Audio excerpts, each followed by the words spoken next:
Думите не чупят кости, но разбиват психиката. Ето фразите, които те унищожават бавно. Думите не причиняват синини, но оставят белези, които зарастват с години. Вербалното насилие е толкова опасно, защото те кара сам да станеш свой най-голям враг. Разпознаваш ли тези фрази?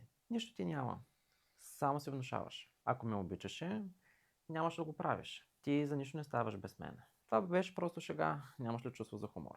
Защо тези думи са токсични? Защото те променят начина, по който виждаш себе си. Постепенно започваш да вярваш на насилника и губиш доверие в собствените си сетива. Как да се защитиш?